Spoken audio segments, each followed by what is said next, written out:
This is a podcast of 98FM's Dublin Talks. Remember, catch the show live Monday to Friday at 10 a.m. 98FM's Dublin Talks with Adrian Kennedy. 98FM. Our next issue is something that's not for the faint-hearted. It's a story in the news today all about restaurant closures in Ireland and what they were closed down for. Now, generally, in the last few years, the standard of the service industry in Ireland has improved greatly. I worked in a restaurant 25 years ago before I got a job on radio, and I could tell you some stories about the kitchen in the restaurant I used to work in that would make the hair on the back of your neck stand up. Some truly horrific stories. Cockroaches in coleslaw and stuff like that. Ew. Yeah, never eat coleslaw in a restaurant. I don't eat coleslaw anyway. I hate the stuff. Yeah, who eats coleslaw? It's the food of the devil. What? It's the That's food disgusting. of the devil. Yeah, it is. Cabbage and carrot and mayonnaise together. No. Yeah. It's Anyway, go on, tell me this story.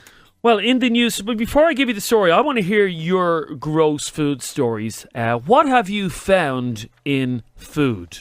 Okay, because I'm going to give you this story about different restaurants. I don't want to know what restaurant you got the food from, but I simply want you to text us. What have you ever found in a piece of food that didn't belong there? Okay? Text or WhatsApp. So there's no point in ringing and saying you found a bit of cabbage and coleslaw because it's meant to be there. That's supposed to be there. Yeah. So have you ever found something in food that when you looked at it, you went, oh, that doesn't belong in there. That shouldn't have been there. What are your gross food stories? Text or WhatsApp 087 798 98 98. Maybe you found a fly in a piece of bread.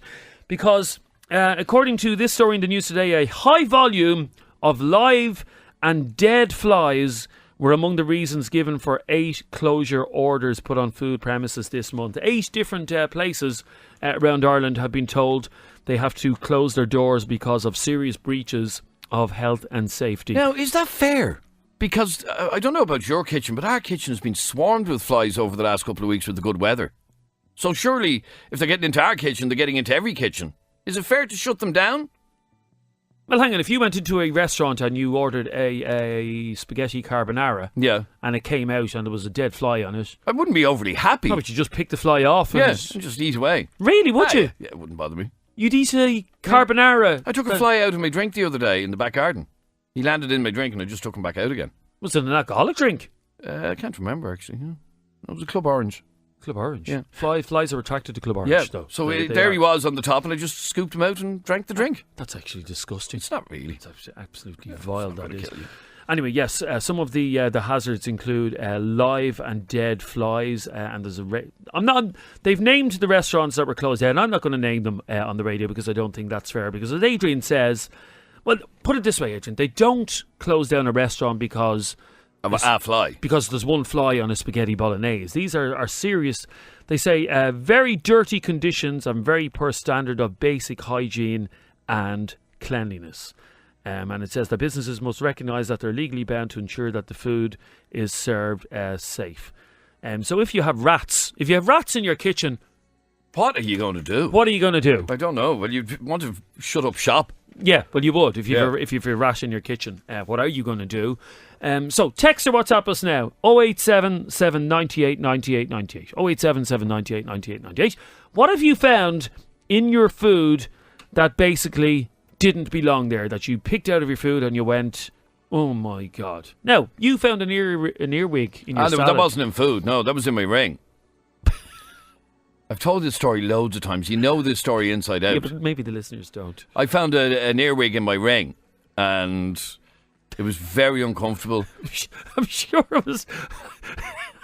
I'm sure it was no picnic for the earwig. No, it wasn't. It wasn't. I'm sure he wasn't happy. But I was there for ages and my ring was really itchy and I couldn't understand. No, it was your finger that was itchy. Your ring doesn't get itchy. Well, sorry, yeah. The You ring- the know, ring's- you know what I meant because you've heard the story. Yes, I have. So my ring and my finger, which I don't wear anymore, was By the really way, can I itchy. just stop you there because this story has absolutely no bearing on what we're You're talking about. the one who brought it up.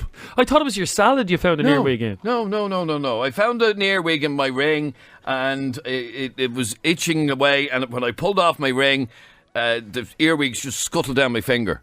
It was disgusting. How did he get to your feet? I don't know how I don't know how the earwig got in my ring, but he did.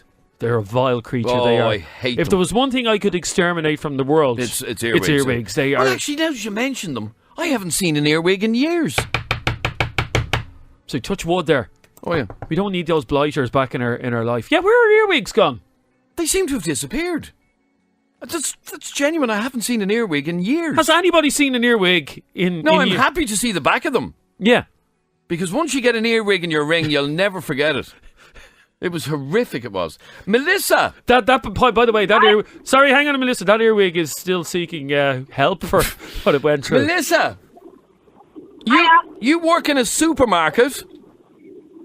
Yep. And tell me what you once found. Now, don't mention the supermarket, obviously. Oh, yeah, no, of course not. I found a condom in a packet of grated cheese. You found a condom in a packet of and now was this a... Adrian, no, we don't need to know. I do. No, we don't. I do. Was it a used condom? Oh, was it in the packet?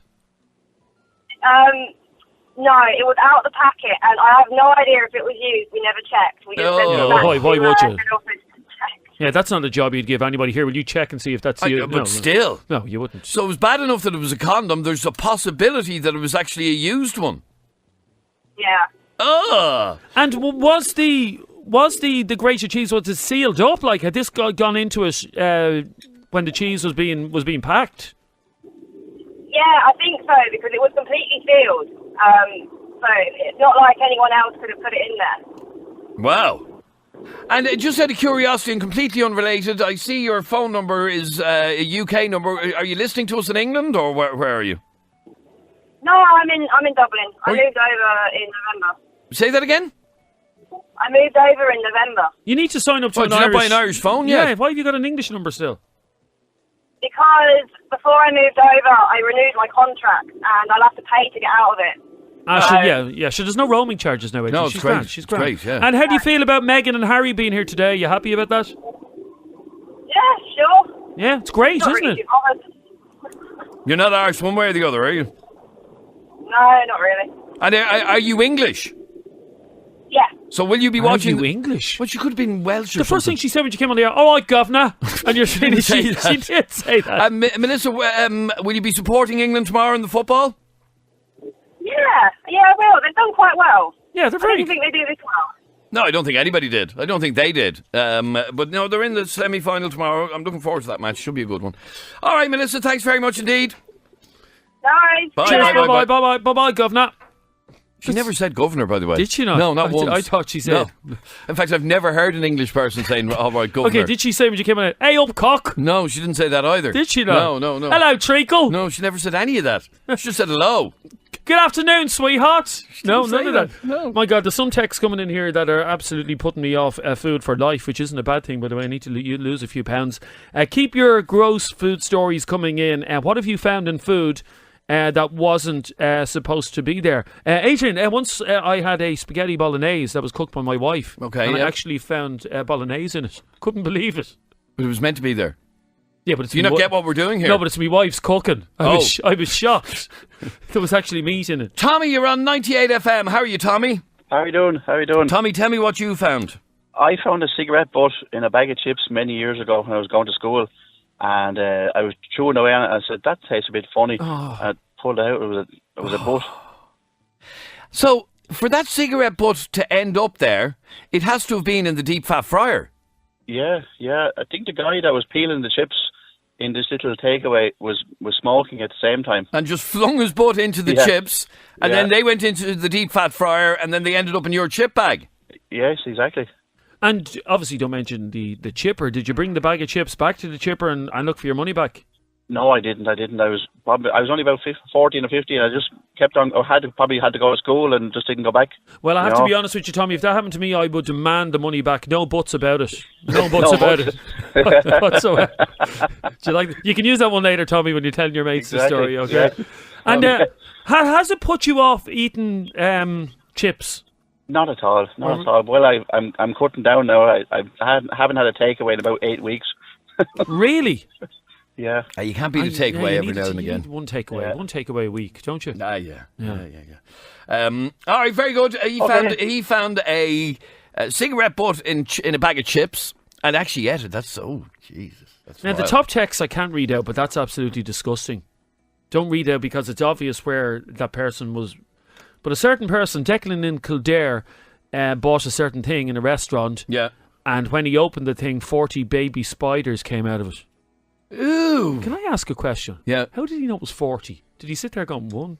No, spider, you say there 2. There was plenty of them. 2, 3, 4 spiders. He actually counted 40 spiders. So we got a certain thing in a certain restaurant. The toy fell off the table and broke up, and about 40 baby spiders came out and crawled everywhere. What's a baby spider? Little small spider. Oh, like a money spider. Is that what they're called? Keep your stories coming in. 6797 981. Text or WhatsApp us on 0877 98 98 98. Adrian, somebody wants to know, getting back to the earwigs thing. Yes. And seemingly earwigs have dissipated. Is that a word? Dissipated. Dissipated. Yeah. They no longer exist. But somebody wants to know, can earwigs fly? I've always wanted to know that. No, answer. I don't think so. No. Yeah, I They've think they have little pincher things. I don't think they have wings. I think they do have wings. Now, back to what I was saying about it wouldn't bother me a fly landing in my Club Orange last week. I just scooped it out and continued drinking it, yeah? Yeah. Flies regurgitate their food, so if they land on your food, they land on your food, they've swallowed and spit it back up again. Watch what you're eating, Adrian. Yuck. A lot of people are texting in, and I don't find this disgusting, about finding hair in their food. I don't have a problem with that. Do you? I never get people getting upset about a hair. There's nothing wrong with a hair in a bit of food, is there? Hair doesn't carry any germs. Oh, it's vile to pull it out of your teeth. What? Have you ever pulled hair out of your teeth? I've never had to do that, Adrian. Huh? I've never had to do that. Have you not? Because I have. There's never been an opportunity in my life where I've had to pull hair out of my teeth. Well, I have. If you have ever had to pull hair out of your teeth, it is vile. It is absolutely disgusting. Really? Yeah. No, it's not something you want to do. Here is another story. The place I used to work for, a burger came out and it had sauce in it. I brought it back into the kitchen and the chef said, I'm not cooking a new burger for him. So he took the meat patty out, washed it in the sink, then stuck it under the grill for a few seconds. The moral of the story is, never send your food back. Seriously, don't. You'll regret it. I agree with that person. As someone who was a waiter and a chef in a past life, you should never ever send food back. If you get something sent to you in a restaurant and you're not happy with it, when the waiter comes along, you say it's gorgeous. Never send food back. Why? What'll happen? Just things. Your food will be spat on or something like that. There's a possibility. I'm not saying it's guaranteed. Because I sent a steak back a couple of weeks ago. Why? What was wrong with the steak? That was well overdone. It was like a slab of... Can a steak ever be well overdone? Yeah, it was black. It was black, okay. Yeah. So I didn't want it. It was too well done. Yeah. So I sent it back. So what are you saying could have happened to it? He could have rubbed it under his armpit. In fact, that's what he did do. He got the steak and he said, that fella Adrian Kennedy, who does he think he is telling me how to cook a steak? So he took off his top, rubbed the steak under his armpit, rubbed it around under his sweaty armpit and put it back on your plate. That's why you were picking hairs from underneath, from between your teeth. Now, fortunately, I'm not going to name this restaurant where this allegedly happened. Wood lice. Clive in Mullingar says, I found wood lice in coleslaw. Ugh. I supply oil to chippers, and in one chipper I supply oil to. The man was smoking over the deep fat fryer and dropping the ash into it. Oh, Jesus. One last one. I found a baby wipe in a bag of organic spinach. They investigated and said they cleaned down the machine conveyor belt with them, and that's how it got into the bag. Got a big organic hamper as a result, says Fiona. So that person is complaining that they found a baby wipe in their food, yeah? Yeah. Well, to that, what's her name? I don't know. Well, to that girl who was upset about finding a baby wipe in your food, yeah, I think you're just being too pampered. Finally, I was eating tapas and took a mouthful of a lamb stew, and there was a shard of glass in it, which broke in my mouth, and I bit as I bit it. Oh, Jesus, no. The bottom line here is, what I think, is always look at something before you eat it. Always look it over, make sure everything's in place. Go through it if you have to, rummage through it. Never eat something. Who wants to rummage through it? I'm just saying. Rummage through your food before. Check under the leaves. Is there caterpillars there? Is there a spider there? Is there 50 baby spiders? Is there a shard of glass? Just go through your food, okay? Thank you. This is 98FM's Dublin Talks. This is a podcast of 98FM's Dublin Talks. Remember, catch the show live Monday to Friday at 10 a.m. 98FM's Dublin Talks with Adrian Kennedy. 98